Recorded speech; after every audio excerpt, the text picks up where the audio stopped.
ಸ್ನೇಹಿತರ ವ್ಯವಸ್ಥೆ ನೋಡಿ. ಇದು ನಾವು ಅದೇನೋ ಇವರು ಯಾವ್ದೋ ರಾಜಸ್ಥಾನ, ಪಂಜಾಬ್ ಆ ಕಡೆಯಿಂದ ಬಂದ್ಬಿಟ್ಟು ಜನಗಳಿಗೆ ಕಲ್ಲನ್ನ ತಿನ್ನಿಸುವಂತ ಪ್ರಯತ್ನವನ್ನ ಮಾಡ್ತಿದ್ದಾರೆ.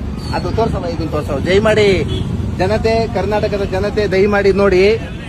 ಇದು ಕಲ್ಲು, ಸೇಮ್ ಕಲ್ಲೇ. ಇದನ್ನ ನಮ್ಮ Tumakuru road, Magadi road, Mysuru road, ಅದರಲ್ಲೂ ನಮ್ಮ ಸುಂಕದಕಟ್ಟೆ ಕಡೆ ಈಗ ಮಾರಾಟ ಮಾಡ್ತಿದ್ದಾರೆ. ಮಾಗಡಿ ರೋಡಲ್ಲಿ, ತುಮಕೂರು ರೋಡು, ಮೈಸೂರು ರೋಡ್ ಎಲ್ಲಾ ಕಡೆ ವ್ಯಾಪಾರ ಮಾಡ್ತಿದ್ದಾರಂತೆ. ಆಲ್ರೆಡಿ ನಾವು ಫುಡ್ ಸೇಫ್ಟಿ ಆಫೀಸರ್ಗೆ ಕಂಪ್ಲೇಂಟ್ ಮಾಡಿ, ನಮ್ಮ ಏರವಳ್ಳಿ ವಾರ್ಡ್ ಇನ್ಸ್ಪೆಕ್ಟರ್ಗೆ ಕಂಪ್ಲೇಂಟ್ ಅನ್ನು ಮಾಡಿ, ಆಲ್ರೆಡಿ ಪೊಲೀಸ್ ಸ್ಟೇಷನ್ ಇಂದ ಡಿಪಾರ್ಟ್ಮೆಂಟ್ ಅವರು ಬಂದಿದೆ. ವೆಹಿಕಲ್ ಅನ್ನ ಸೀಸ್ ಮಾಡಿ ತಗೊಂಡೋಗ್ತಿದ್ದಾರೆ. ದಯಮಾಡಿ ಆರೋಗ್ಯ ಜನಗಳಿಗೆ ತುಂಬಾ ಮುಖ್ಯ ಆಗ್ತದೆ. ಈ ತರ ಏನೇನೋ ತಗೊಬಂದು ಮಣ್ಣು ಕಲ್ಲನ್ನೆಲ್ಲ ತಿನ್ನಿಸ್ತಾರೆ ಅಂದ್ರೆ ದಯಮಾಡಿ ಜನತೆ ಎಚ್ಚೆತ್ಕೋಬೇಕು. ಇದನ್ನೆಲ್ಲ ದಯಮಾಡಿ ಯಾರು ತಗೊಳ್ಬೇಡಿ. ದಯಮಾಡಿ ಯಾವ್ದಾದ್ರು ವಿಡಿಯೋ ನೋಡ್ತೀರಾ, ದಯಮಾಡಿ ಈ ವಿಡಿಯೋನ ಶೇರ್ ಮಾಡಿ, ಜನಗಳಿಗೆ ಜಾಸ್ತಿ ತಲುಪ್ತೇ ಇದು. ಈ ತರ ಏನೇ ಒಂದು ಬಂದ್ರು ಕೂಡ ದಯಮಾಡಿ ಯಾರು ಕೂಡ ತಗೊಳ್ಬೇಡಿ. ಆಲ್ರೆಡಿ ಎಲ್ಲಾ ಡಿಪಾರ್ಟ್ಮೆಂಟ್ ಕಂಪ್ಲೇಂಟ್ ಆಗಿದೆ.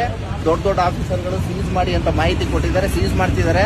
ಈ ಕಲ್ಲಿನ ಉಕ್ಕಿನ ಈ ಬಂಡೆ ಆಕಾರ ಏನಿದೆ, ಈ ತರ ಏನಾದ್ರು ನಿಮ್ಮ ಆಸುಪಾಸು ಹಳ್ಳಿ, ಗ್ರಾಮಗಳಲ್ಲಿ, ನಗರ ಪ್ರದೇಶಗಳಲ್ಲಿ ಏನಾದ್ರು ಬಂತು ಅಂದ್ರೆ ನಿಮ್ಮ ಸ್ಥಳೀಯ ಪ್ರಾಧಿಕಾರಗಳಲ್ಲಿ ಯಾರು ಆಫೀಸರ್ಗಳು ಅಂತ ಬರ್ತಾರೆ ಅವ್ರಿಗೆ ದಯಮಾಡಿ ಕಂಪ್ಲೇಂಟ್ ಗಳನ್ನ ಮಾಡ್ಬಿಟ್ಟು, ಸ್ಥಳೀಯ ಪ್ರಾಧಿಕಾರದಲ್ಲಿ ಏನು ಜ್ಯೂರಿಸ್ಡಿಕ್ಷನ್ ಆಫೀಸ್ ಬರುತ್ತೆ, ಸ್ಟೇಷನ್ ಬರುತ್ತೆ, ಕಂಪ್ಲೇಂಟ್ ಮಾಡ್ಬಿಟ್ಟು ವೆಹಿಕಲ್ ಗಳನ್ನ ಸೀಸ್ ಮಾಡಿ ನಮ್ಮ ಕರ್ನಾಟಕದ ಜನತೆಯ ಯೋಗಕ್ಷೇಮ